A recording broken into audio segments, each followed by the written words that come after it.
Hello everyone, it's time to enjoy some Reddit stories. Stay tuned. Story 1. Am I the asshole for not wanting a relationship with the girl I raised as my daughter? I am a 42-year-old man.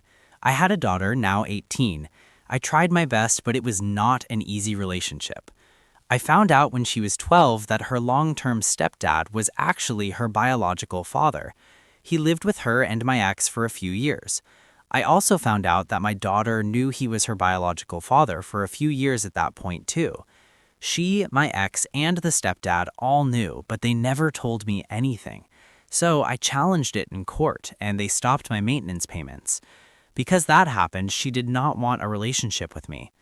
Then, a couple of years later, her biological dad got parental responsibility for her, and we parted ways.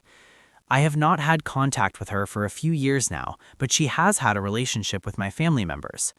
Recently, my mom sadly died, and my dad invited her to the funeral. Despite not seeing her for about 5 years, I hugged her and gave her a kiss. I exchanged pleasantries and thought that was it. I was just trying to be cordial. Later, I received a really long message from her on social media saying how much the meeting meant to her. She said she wanted to meet up again, that she missed me, regretted the way things went, and wanted to reconnect. I ignored it because I still feel so hurt. My dad disagrees. He said he thinks she is still like a granddaughter to him and that I should meet her. I have ignored them so far. So, am I the asshole for not wanting a relationship? Commenter 1. As a father of kids with complicated backgrounds, I would say this. Do not hold the actions of a child or a teenager against them. If a young person reaches out to you seeking a relationship, do what you can to be there for them. Lots of kids get groomed or twisted by the adults they live with, and teenagers have a lot of trouble figuring out who they are. Life is very hard, and it is even harder for young adults with complicated childhoods. Those young people need all the support we can provide them. Commenter 2. I rarely comment on forums like this, but I want to bring a bit of compassion here. OP, you are hurting. You have just buried your mom, and that hurts. I cannot say I understand the full depth of your pain, but I can try to imagine it. You are drowning, and it feels like you are resentful of the world for taking the person who cared about you the most. You need support, and this is not where you get it. Please consider grief support groups or a professional. I know you said therapy has been bad in the past, but please give it another try. As for the kid, I don't think this is the right time. You are not in the headspace to handle the resentment you feel toward her and her parents while also dealing with grief. But I hope you'll consider hearing her out when you're in a better place. For now, you could let her know you are working on yourself and will reach out when ready. You will be okay, but tough love time. You need to want to be happy and want to thrive. That will be hard right now, but that mindset matters. Commenter 3. Not the asshole, but based on your responses, I think you could benefit from therapy, respectfully. Story 2.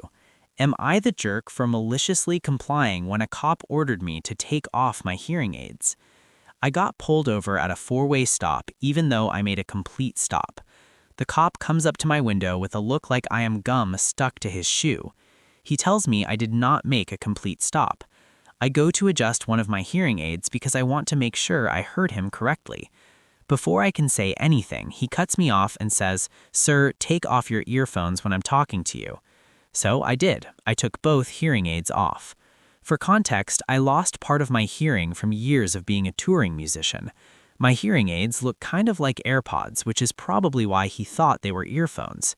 Now I can read lips a little, but he had sunglasses on and was backlit by the morning sun, so I could not see his face well enough. I started signing and speaking at the same time. I told him I'm deaf and that I didn't understand what he just said. I asked if he could communicate in ASL.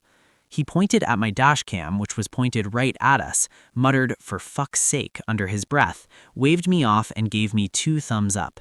I rolled up my window and drove away at exactly the speed limit with the biggest grin on my face. So, am I the jerk? Commenter 1. Not the jerk. Hearing aids are not earbuds, and he didn't even pause to clarify.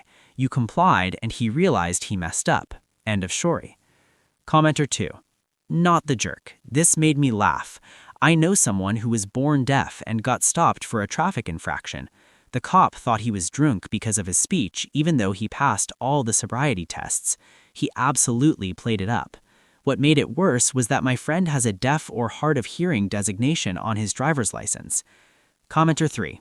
Not the jerk. Submit the dashcam video to the local chief of police as a reminder that officers need better training. Story 3. Am I the asshole for secretly moving out and leaving my fiancé homeless after he spent my $620 rent money on football tickets and told me to stop acting broke? I found out because the charge showed up on my bank account, $620 to StubHub. I was not even home when he did it. I was at work pulling a double shift at the hospital. He has his own debit card linked to my account for emergencies. Apparently, 4 tickets to see his favorite team play counts as an emergency. I called him immediately. Did you really just spend $620 on my card? Yeah, me and the guys are going to the game next month. It's going to be sick. My stomach dropped. That's my rent money. Rent is due in 5 days. It's only $620. Stop acting broke. We'll figure it out. I actually laughed, not because it was funny, but because I could not believe what I was hearing. Figure it out? How? That's literally all I have left until next payday. Ask your mom or something. Jesus, you're being dramatic. He hung up on me. I sat in my car in the hospital parking lot for 20 minutes, just staring at my phone. We had been together for 3 years and engaged for 6 months. He moved into my apartment about a year ago. I kept telling myself he was just stressed from work, that he did not understand how tight money was for me right now because his parents helped him with everything. But $620 on football tickets, without asking. I called my landlord. Hi, this is apartment 4B. I need to ask about breaking my lease early. She was surprisingly cool about it. She said she already had someone interested in the unit, and if I could be out by the end of the month, she would waive the penalty fee. 3 weeks. I could do 3 weeks. Here's the thing my fiancé did not know. The lease was only in my name. He was not on it. I asked him to sign the renewal paperwork 6 months ago, and he kept forgetting. He said it didn't matter since we were getting married anyway. Turns out, it mattered. I did not tell him I was moving. I just started packing, slowly, quietly. I boxed up my stuff when he was at work or out with friends. I told my best friend and my brother what was happening. They helped me find a studio apartment across town. Smaller, cheaper, but it was mine. The weekend before rent was due, while he was at a buddy's bachelor party, I moved everything. My furniture, my kitchen stuff, my clothes, everything. I left his things in neat piles in the living room. His clothes, his gaming setup, his stupid protein powder collection. I left my key on the kitchen counter with a note. Lease is in my name. You have until the 30th to remove your belongings. Do not contact me. I blocked his number. I blocked him on everything. Monday morning, my landlord called me laughing. Your boyfriend just called asking why his key doesn't work. I told him he is not on the lease and the tenant moved out. He is losing his mind. Ex-boyfriend, I corrected her. He showed up at the hospital that afternoon. Security had to escort him out because he was yelling in the lobby about how I abandoned him and stole the apartment. My coworkers witnessed the whole thing. It was humiliating, but also kind of satisfying watching him realize he had no leg to stand on. His mom called me that night. She left a voicemail saying I was being cruel and immature, that couples work through financial disagreements, and that I was ruining her son's life over a silly mistake. A silly mistake. $620 of someone else's money without permission is theft, not a mistake. His friends have been messaging me too, saying I overreacted, that he was going to pay me back, and that I'm being petty. But here's what they don't know. I checked our shared calendar after I moved out. I bought those tickets the same day I told him I was worried about making rent this month because my car needed repairs. He knew. He knew I was stressed about money and he bought them anyway. The football game is next week. I hope he enjoys it. I hope all four of them have a great time while he's couch surfing because he couldn't afford a place on his own without my income. My mom thinks I should have given him a chance to explain, but what's there to explain? He took money that wasn't his, dismissed my concerns, and expected me to fix his mess. Am I the asshole for moving out without telling him and leaving him with nowhere to live? Story 4. My 23-year-old boyfriend says he knows I cheated on me while doing study abroad, but I didn't. My boyfriend and I have been together for 3 years. We're long distance. We're from the same hometown, but he goes to school in another state, so we only see each other during the summer and most holidays. This past summer, I studied abroad in Peru for 2 months. It was one of the most amazing experiences of my life, and I had so much fun. I didn't have a phone or regular internet, so I communicated through email every couple of days. I told my boyfriend this before leaving, and he said it was okay. When I got back, he was excited to see me, and I was excited to see him, but I was exhausted. I honestly fell asleep within minutes of seeing him. I had gotten off the plane just an hour ago. When I woke up, he seemed angry. I asked what was wrong, and he started asking about my trip. I told him it was fun and talked about my friends. Then, out of nowhere, he said, "I know you cheated on me." I was confused. I just said, "What?" He said, "I know you did. It's okay. It's whatever." But I didn't cheat on him. There were only 4 other guys on the trip. 2 had girlfriends, 1 was incredibly gay, and the only single straight one was hooking up with another girl the entire time. I told him this, and he still kept saying he knew I cheated. I asked people on the trip, and nobody told him anything. They were just as confused as I was. When I asked my boyfriend why he thought I cheated, he said, "I just know." The weird thing is, he keeps saying he's okay with it, but he still brings it up constantly. It's really pissing me off because I didn't cheat on him.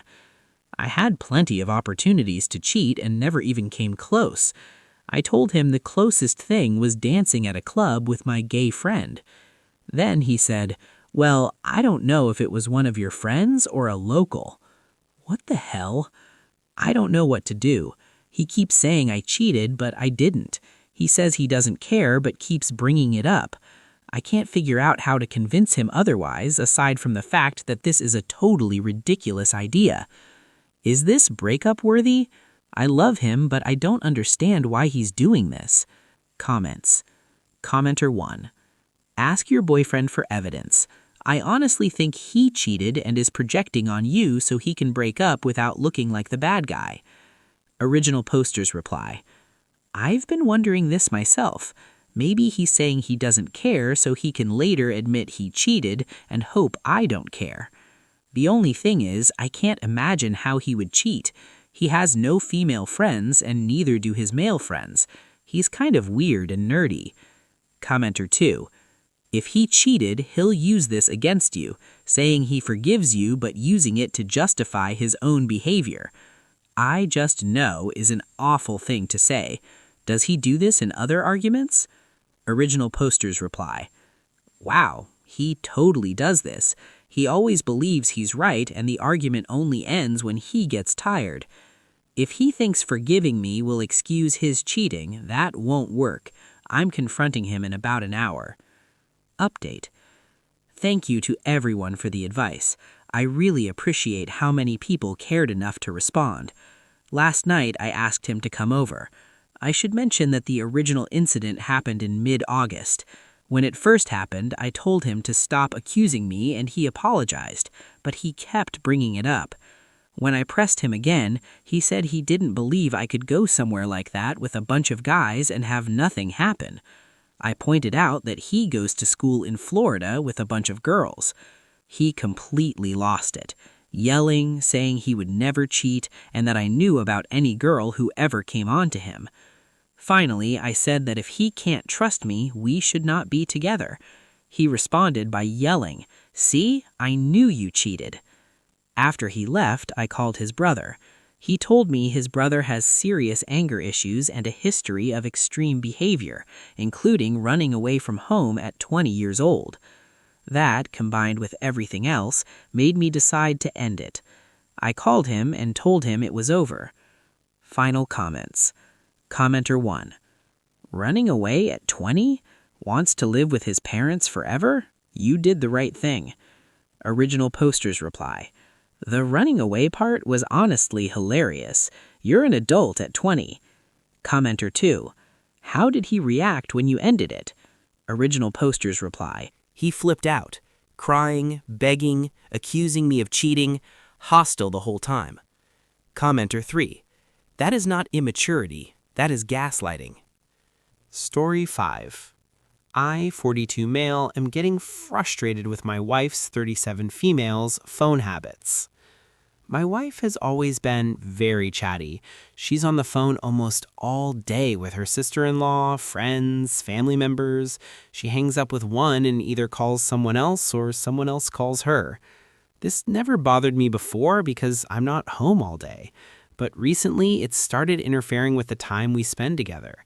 I come down to breakfast and she's on the phone. Literally the entire time I'm sitting there, she's gossiping with someone. That used to be our time to talk in the morning. I brought it up to her and she simply said, she works. That's the only time I have to speak to her. It's also happening at dinner. I arrive home and she's cooked a big dinner. Just as we sit down, her phone rings. She tells me and the kids to go ahead and eat, picks it up, walks away from the table, and starts talking. In the past, if I got a work call during dinner, she would chastise me. You can call them back. This is dinner time. They need to understand. You're with your family, not now. This weekend, we were supposed to go out for dinner on Sunday night. She got a call from a friend as we were getting ready, which she kept prolonging. I pointed to my watch, signaling it was time to wrap it up. She swatted my hands away and told me to leave her alone. 2 hours past when we were supposed to leave, she finally got off the phone with Dana. She said, it's really too late now. I'm tired. Let's just do leftovers. I slammed cabinets and huffed. She said, wow, you've got a hair across your ass today. What's your problem? I responded, my problem is we had plans and you blew them off to bullshit on the phone for 2 hours. And then you say I have a hair across my ass? Don't even start with me tonight. She said she hadn't talked to Dana all day and needed to catch up, and there wasn't any other time. I told her it was unacceptable and we need to block time off for each other. She said that was stupid. We live together. We shouldn't need that. She agreed to a do-over. Breakfast the next morning at 9. At 8:30, I was sitting on the couch waiting. 9 o'clock came, nothing. 9:15, still nothing. 9:30, I went upstairs and heard her laughing. She was in bed, pajamas, phone in hand, not showered. Hang up the phone, I said. Let's go. I'm on the phone, she shouted. Sorry, Dana, what was that? I ripped the phone out of her hand. Hi, Dana. We're going to breakfast this morning and Tammy can't talk right now. She'll call you another time. Goodbye. I hung up, turned it off, and put it in my pocket. My wife went apeshit, demanding the phone back, screaming I had no right to control her time, that she wouldn't be manipulated. I said, no, you shouldn't have to be manipulated to spend time with me. If you're a decent human being, you would know that's something you should prioritize, not see as a chore. I'm done. You've made your choice. We've barely spoken since. She said she has nothing to say unless I apologize and return her phone. I told her if her biggest concern is the phone, then we have nothing to talk about. I've tried offering solutions, but she's obsessed with that phone and not hearing me. Commenter 1. I don't think you're behaving like a rational human being at all. Huffing, slamming cabinets, taking her phone and putting it in your pocket. You're acting like a child and being passive-aggressive. It doesn't matter that she's behaving poorly. That said, how hard would it be to say, honey, when we have time together, I need you to be present with me. Full stop. OP's reply. You're partially right. My actions are extreme, passive-aggressive, and childish. I hate that, and it isn't healthy. But why? Because it's sadly the only thing that gets through.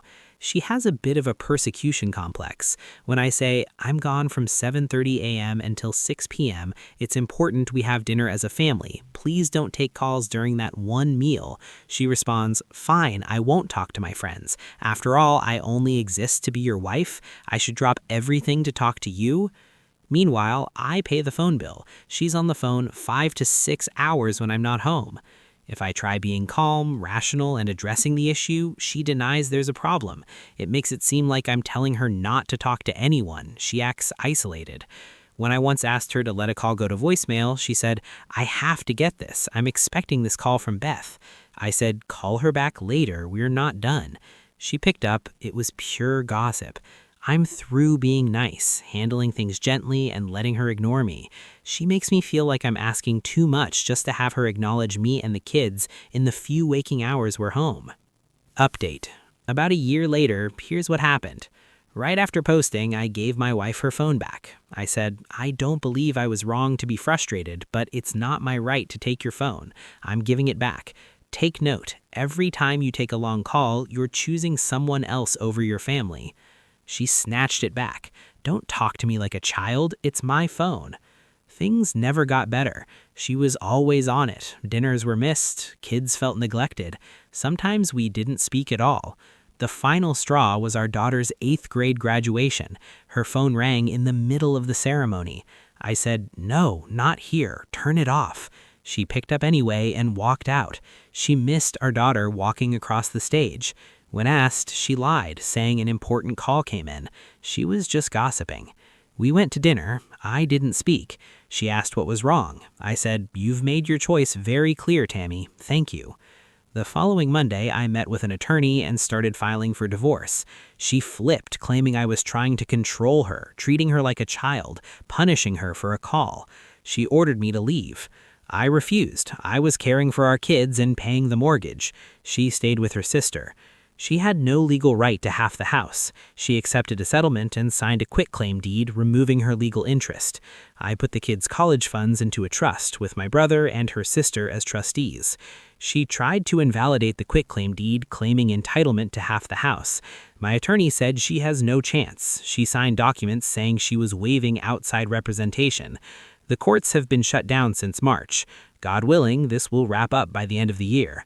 I work from home, see my kids all day, and have never been happier. Commenter 1.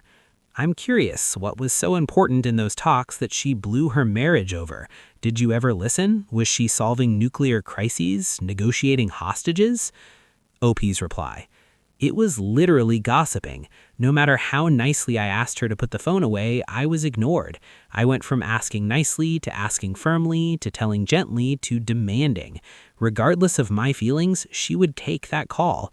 When I saw her lying to my daughter and choosing her addiction, yes, addiction, over her family, I had enough. She wasn't willing to seek help or admit a problem, so I was done.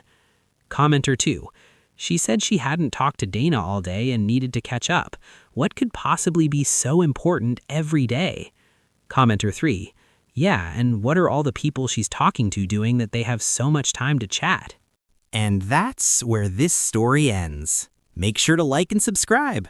Thanks for watching Reddit Guy.